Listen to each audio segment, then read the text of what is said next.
கை கெட்டி பறிக்கிற தூரத்தில் முருங்கைக்கீரை இருக்குங்க. நான் தாங்க பறிக்கிறதில்ல. சரி இன்றைக்கி முருங்கைக்கீரை பறித்து நம்ம வந்து சமைச்சிடலான்ட்டு முருங்கைக்கீரை வந்து பறிச்சிட்ருக்கேன். என் கூடவே பார்த்திங்கன்னா பாப்பாங்களுமே பறிக்கிறாங்க. மேலே வந்து துளிராக இருக்க கீரை தாங்க பறிக்கிறேன். மழை பெய்யவே பூச்சிங்கள்லாம் எதுவும் இல்லை. ஃப்ரெஷ்ஷாக இருந்தது கீரை. அதனால் பறித்து க்ளீன் பண்ணி மார்னிங் சமைக்கணுன்றதுக்காக நான் வந்து இப்போயே பறித்து வச்சுக்கிறேங்க. ஆனால் முன்னாடியே பறித்து ஃப்ரிட்ஜில் வச்சு சாப்பிட்றது நல்லதில்லை தான். இருந்தாலுமே மார்னிங் பசங்களுக்கு செஞ்சு தரணும். இது முருங்கைக்கீரையில் பூச்சி இருக்கும், ஒரு சில பூச்சி க்ளீன் பண்ணணும், நேரம் ஆகுன்றதுனால முருங்கைக்கீரை பறித்து எடுத்துகிட்டு வந்துட்டேன்.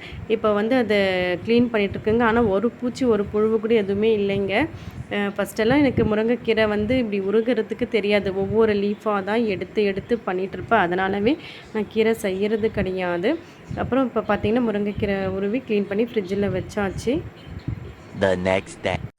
வெட்னஸ்டே மார்னிங் எந்திரிச்சதுமே அண்ணாமலையாரை தரிசனம் செஞ்சுட்டு என்னுடைய ரொட்டீனை ஸ்டார்ட் பண்ணிட்டேங்க.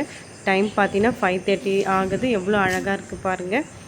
அன்னபூரணி தாயாருமே வணங்கிட்டு என்னுடைய கிச்சன் வேலையை ஸ்டார்ட் பண்ணியாச்சு. ஒரு பக்கம் பால் கொதிச்சுட்டே இருக்குது, ஒரு பக்கம் வாழைக்காய் ஃப்ரைக்காக, இன்னொரு பக்கம் வந்து இட்லிக்கு சாம்பாருக்காக சாதமும் வடித்து விட்டுட்டேன்.